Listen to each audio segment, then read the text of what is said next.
Hello, BookTube. Well, as you All can right. see, I have two friends here.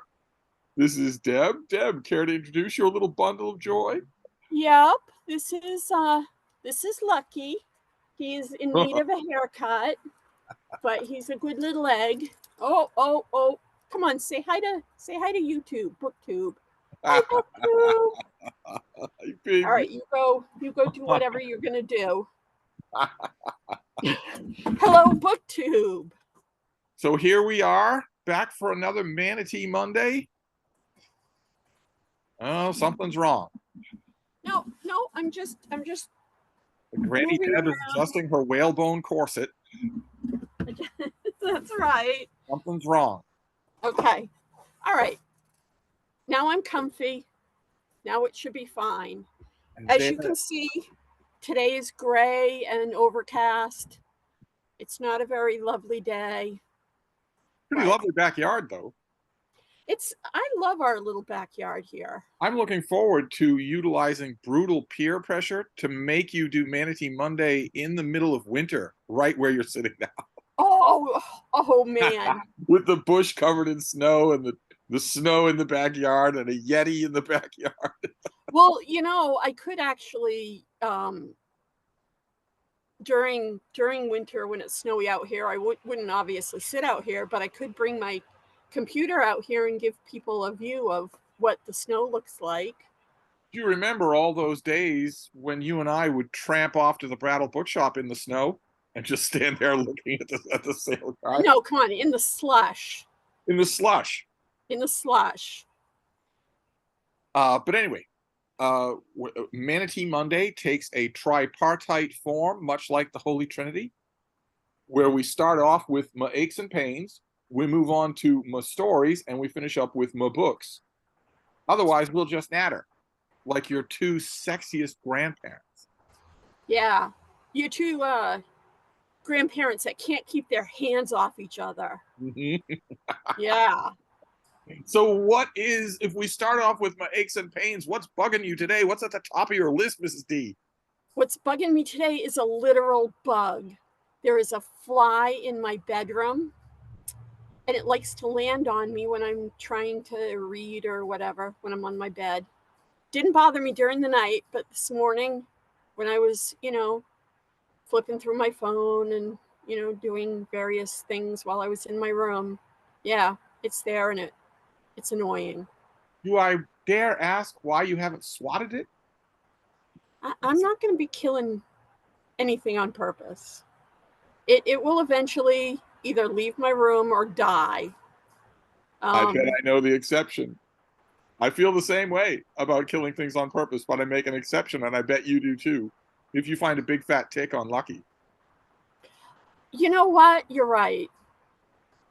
I You're think the right. same thing. I find a spider in the house, I put it on a piece of paper and put it outside.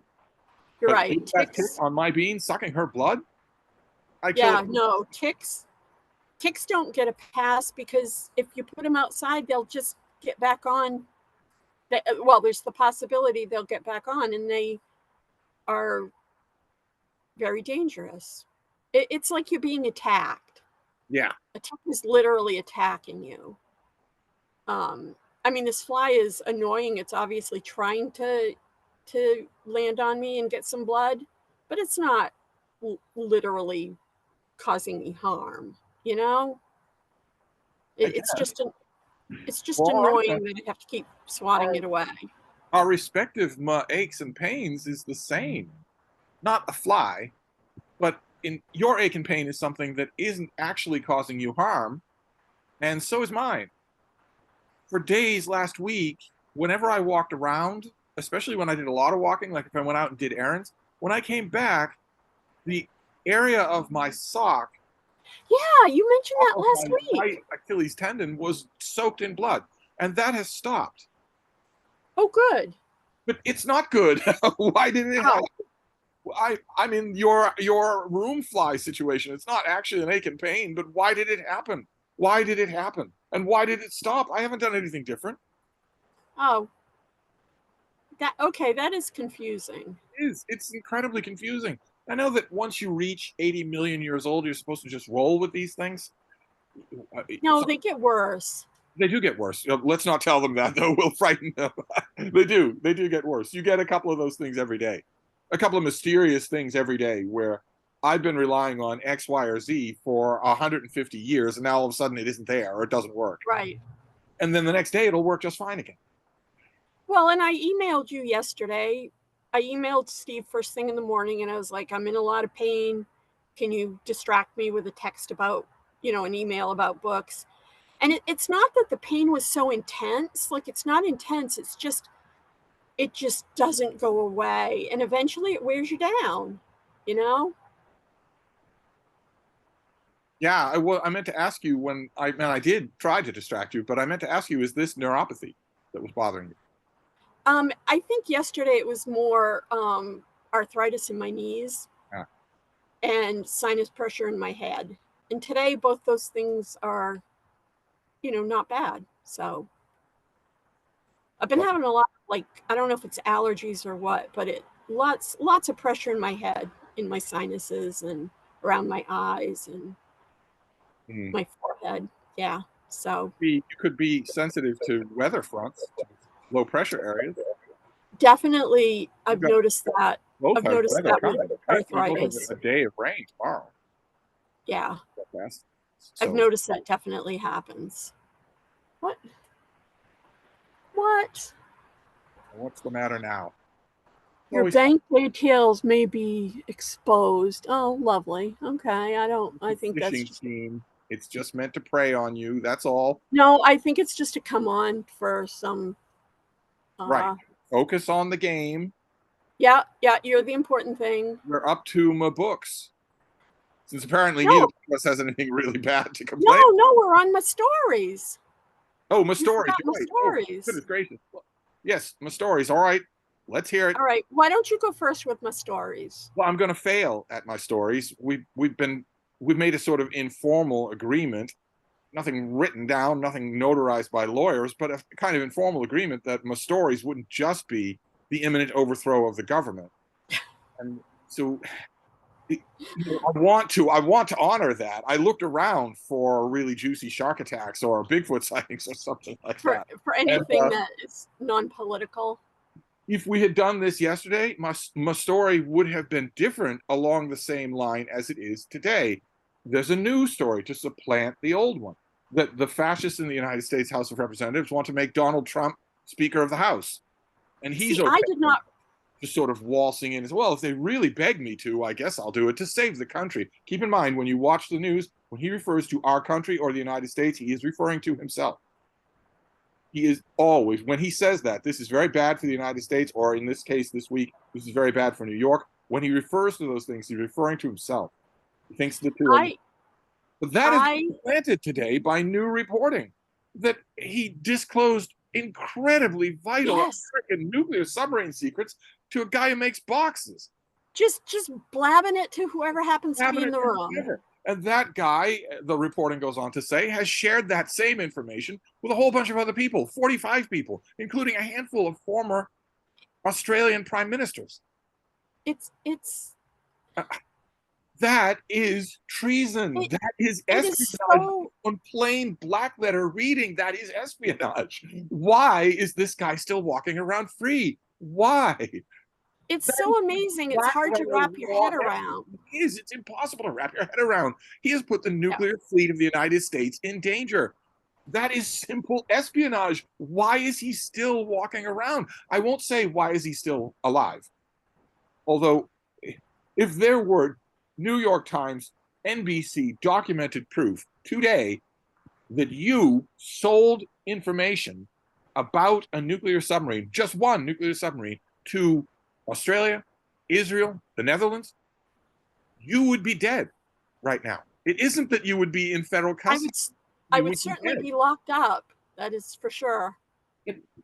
I know Yeah. we've continued to lower the goalposts. We've continued to change our standards with this guy. Yeah. This is simple black letter law espionage. Why is he still free? Why is the Department of Justice not arresting him? I've been asking myself for weeks, like when he comes out and says somebody should be executed, or he comes out and says the judge is um, you know, compromised. And I'm like, how are they not doing anything about this? Right. Right. Because they certainly would be if it were anyone else. I know beyond a shadow of a doubt. Now, I have felt this for a long time, but now I know beyond a shadow of a doubt that grandchildren, little babies who are alive today, when they are older, are going to look back and say this same thing. They're going to look at the state-approved history books. They're going to look at what life is like in other countries, if they're allowed to. They're going to look at all of that. They're going to look back at this exact moment in history.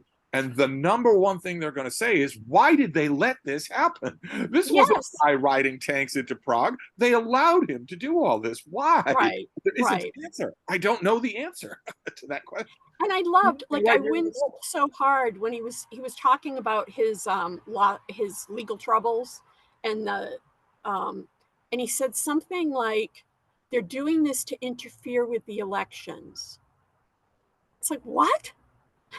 What? Yeah. What? It's like the world is flipped. It's like Bizarro World. Yeah. You know, the first time I thought this was now years ago. It's been almost a decade ago, when he invited Russian officials into the Oval Office to talk with them and booted out the press, the US press, so that he could talk with the Russians in private. Didn't he even boot out the translator? When he had a one-on-one meeting, at least one meeting that we know of, with Russia's brutal dictator, he did kick out the translator. Or rather, he kicked out any kind of nobody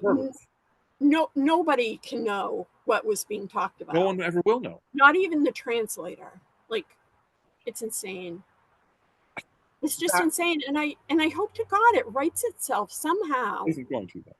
But if it hasn't by now, it isn't going to. He called for the former chairman of the Joint Chiefs of Staff to be executed. Yeah, yeah. If this story doesn't do it, like, I mean, I would say if this story doesn't do it, but he led an armed insurrection to overthrow the government. If that didn't do it, then the very first thing that the New York Times is doing today, it was number one on their little post-it note things to do today checklist, is call that Australian businessman and ask him if this really happened. That Australian businessman knows perfectly well that he's going to be subpoenaed, maybe even extradited. So he's not going to lie when they call and ask him that, as they certainly have already. He's going to say, yeah, he told me about that and a whole bunch of other stuff. But Steve, you're forgetting about Hunter Biden's laptop. It's Come so on. amazing. Put your focus on the important issue of what Hunter Biden is doing or did. Hunter Biden, who never held a position in government, whereas his father did hold a position in government. And one of the first things on his father's checklist of things to do was make sure Donald Trump doesn't get classified briefings every day. We can give them to 98-year-old Jimmy Carter, but no, he doesn't get any of these things. At the time, Biden said, well, what if he slips up and says something? But you know that what is on his mind is he's going to sell this stuff. He's going to fence it. It's just, Speaker of the House. I'm better keeping my mouth shut than the ex guy. Anyway, I don't mean to rant. Anyway. that is most story, which will be planted tomorrow by a different story on the same guy. You're right. It's just gonna get worse. So my story is also kind of political, but not related to any presidential candidate, which is in the news, in the local news a lot. They're talking about in the cities like Portland and Lewiston and, you know, the cities around, that they are sweeping out the homeless shelter, the homeless camps, and just going in and, you know, shooing people along. And so there's like a lot of talk about like what should be done. And it's just very aggravating to me that their solution is just let's just move them along. You know, the age-old U.S. solution: move along, go to the next. You know, we can't come to an agreement on what should be done to house these people. who deserve it just by the stint of being human, deserve to have a shelter of some sort. But and I understand, like, I understand it's a very complicated issue because you've got like local businesses who are having to deal with you know um, people hanging out and people who might be making their customers not not use that business. Right. You've got waste disposal Right. of what goes on. You've got drug use and you know um, needles being left about and whatever. So I mean, I understand there are a lot of issues about having the encampments, but just going in and telling them to move along is not solving any problems. Right. Right. Um, I just had so a that's guest been a here. lot on my mind. I just had a guest here from California. And when we were driving around in the rental car, the number one thing that he kept saying over and over again, he would look at, you know, Boston Common or Mm-hmm. Public Gardens or whatever, and he'd say, "Where are the encampments? Where are the tent cities?" It was on his mind. We went to Jamaica Pond, and every single time we went anywhere like that, he was the number one thing on his mind was his amazement that the people of Boston get to use their public spaces because the people of his town don't. Their public spaces are entirely covered in encampments, and there isn't the political decision there to just move people along. Uh, and It's one thing that really complicates this issue is that the people involved aren't meek and mild poster child saints. They're pretty awful. Those encampments are full of crime. They're full of violence. A lot of the people who are in those encampments intentionally incite outrage with their behavior in local businesses or to local people. I think it'd be much easier to make a humane solution if they were simply down on their luck and asking for help. But I think because the root problem here, in my opinion, is drug abuse, they aren't doing that. So you've got this. It's easy, in other words, to villainize them. it is easy to villainize them. That's true, but you've also got to remember that they're human beings. Yes, and also, And I mean, aside from the drug part, aside from the drug use, it's important for everybody to remember that there, but for the grace of God, goes you. exactly. One lucky break, 2 consecutive paychecks. And even the drug use. I mean, the, I think a lot of times with drug abusers, there is like an underlying reason that causes it, either be it pain or or mental issues, Yeah. emotional issues. This is what I And always used to tell people. This is what I've told my imaginary friends on BookTube. And I used to tell people at the bookstore all the time. I always used to characterize you as the human version of Steve. This is a point where already we differ because your response is mercy and my response is that it's a personal failing. see, I don't, yeah, I totally don't see it as a personal failing because, um, you I think, oh, Lucky's, I think, seen a chipmunk or just always under the porch where there's a chipmunk. Um, because I think there is an underlying reason that people become addicted to drugs, and it's not just pleasure. And I know, from the, I mean, think of like a level of pain. Like I, I could see, getting addicted to opioids because of pain. There, a lot of doctors aren't very good at getting people off opioids or dealing with like a long-term pain situation. Um, there are people with um, issues that they should be in some sort of therapy, or they should be given drugs to deal with their severe mental problems, Right. that instead they're dealing with it by taking some sort of illicit drug Right. I or know. illegal I know drug. your approach is probably far more humane. When you describe things like that, all I think about are all of the people in that situation who refuse treatment and also deal drugs. Those two things are not that Well, that I is, think you that fall. is, that is Oftentimes, you fall into dealing drugs because you need money to purchase drugs, and and and I think there are reasons that maybe we should find out. And you're right, there are people that refuse help or refuse treatment, and that's what makes it so difficult. But even but even but I think how close I could be to being homeless. Um, yeah. and So many people I know, it's either that you have a trickle of an income or you got a lucky break.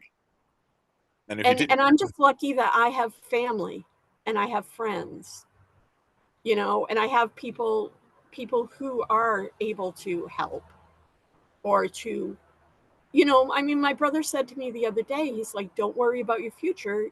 You will have a home. Like, we will make sure that you are never in the position of being homeless." And a lot of people don't have that. now, So, is that out of love or is that because they don't want you leaving the compound? that's a good question. I don't know. I should delve into that. When he said you'll always have a home, did he follow it up under his breath with whether you want it or not?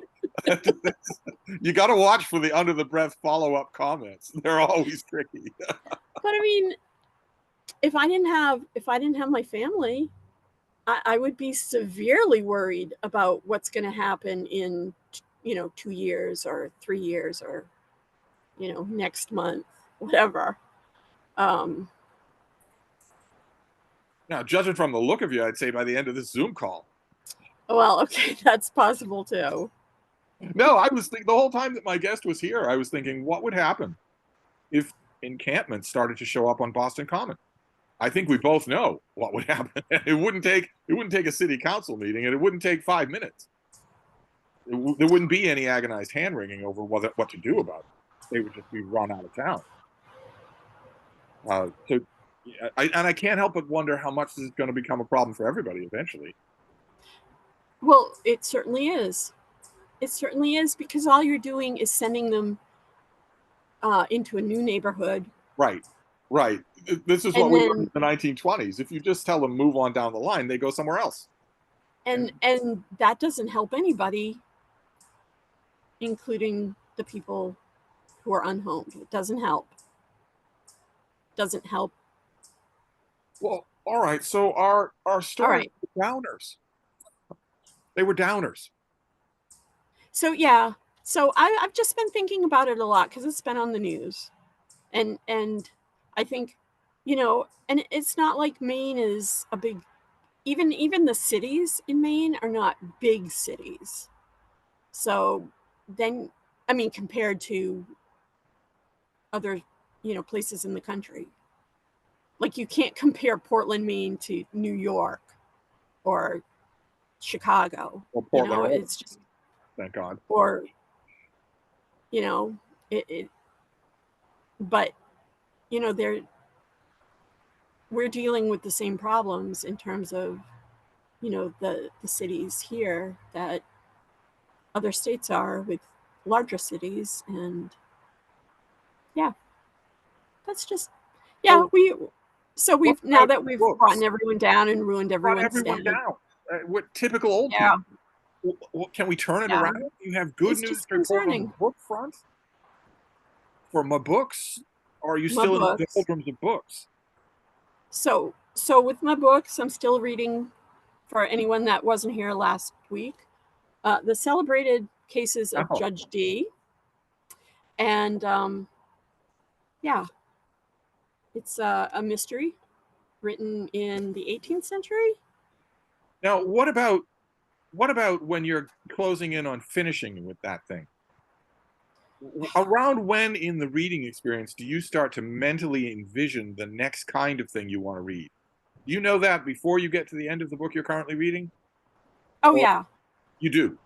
very early on. And I think that's part of my problem is I start looking towards the next book, and then that the next book becomes the important book that I can't wait to read, and therefore cuts down on me enjoying the current book, Do or you have giving a focus generalized? to. Do you have a generalized idea of what you want to read next? What kind of thing you want to read next? Oh, look at that! The sun is coming out over Yep, where you are. yep. I can't see you at all now. Or It's is that light God shining His blessings on you for how long you've put up with me? Is that is could he be. shining His light on you, saying, "Boy, I wouldn't have lasted 5 minutes." Yeah, that Deb, she has the patience of a saint to put up with Steve. Um, the um, the next book, or the thing that I'm going to read during October, because I'm reading this along with a friend of mine, is The Terror by Dan Simmons, which is a thick book, so I don't know. I don't know about my chances of reading it. But I always like in October to do a spooky book, and this will be my October spooky book. Are It's you pretty still good. with me, It has Steve? Because it I has can't. a slow spot about 100 pages in, and Okay, then that's good to know. another spot about 200 pages in. The only caution I would give you, the only piece of advice I would give you is let it set its own terms. It doesn't just dump exposition on you at the beginning. You have to sort of work your way in to the world of 19th century exploration. So you have to sort of work your way in. There is a great exposition chapter early on that should do it. It should weigh in on you. I assume you haven't seen the show. No, no. In fact, I several years ago when this first came out in paperback, I um I started it and I read several chapters, and I really enjoyed it. And I do that a lot. Like I'll read a few chapters or 100 pages of something, and then for some reason I just stop, and it has nothing to do with enjoyment. Like I can still be very much enjoying it, but either I get distracted by some other book, or there's, some reason that has nothing to do with the actual book. And it used to be a problem in the bookstore because I'd be trying to recommend a book to somebody based on, you know, having read 100 pages of it. And what's now? Oh, my batteries. So my battery's running low. So um, I've been and saying and that then for the years. and then I would have to try to explain to the person that the fact I hadn't finished the book had nothing to do with how good the book is. And so it was always an issue because I do that a lot. But I'm going to Well, see how far. maybe you'll finish the Terror. There are a couple of really good big reveals at the end that really So pay off the reading of the whole book. maybe this time it will. I'll be able to finish it. So what do you have for books? Well, I've only got one. Uh-huh. A few weeks ago, months ago, I found a book at the Brattle called The Death of the Man Who Was Shakespeare, Okay. which was about the death of Christopher Marlowe. The author of the book contends that Christopher Marlowe wrote the plays of William Shakespeare. And in this book, The Death of the Man Who Was Shakespeare, he writes about Marlowe's death, his, being stabbed in a tavern in Deptford. Now Uh, this is nonfiction. Nonfiction, yeah. And when I Okay. got that book at the Brattle, I held it up on camera in front of all my imaginary friends, and I said, this book sounds really good, but it's a sequel. The author hit it big with his first book, The Man Who Was Shakespeare. This is the death of the man who was Shakespeare. His first book was The Man Who Was Shakespeare, in which he lays out his case that Marlowe actually wrote the plays of Shakespeare. And in that video, I said, I'm just going to have to keep my eye out for The Man Who Was Shakespeare. And then I was digging around on a shelf below waist level today, and I found The Man Who Was Shakespeare, which I've had all along. Ah. So I have been looking. I put my toe in this to see whether or not I've actually read it, and then I will read it today, or reread it today, as the case may be. Lovely. And this is of course the Shakespearean authorship controversy, and this author wants to strenuously point out that the career of William Shakespeare, or even William Shakespeare identified or even inferred as a writer, started at virtually the exact same moment, certainly the exact same year as Christopher Marlowe died.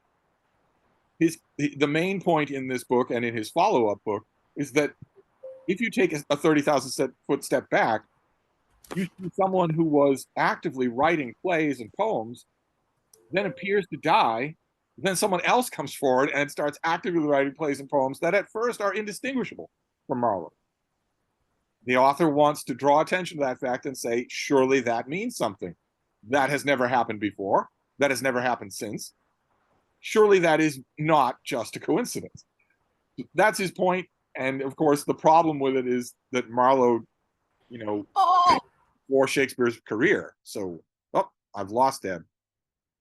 Well, it was bound to happen. All right. Well, we've only got a few minutes left, and her technological collection has ended. It was struggling for the last few minutes there. So we'll wrap things up here. I wish Deb were here to help, but I'll reconnect with her at email. That was a very wobbly Manatee Monday, but better than nothing. So I'll wrap this up for now, and I'll be back. Thank you, BookTube.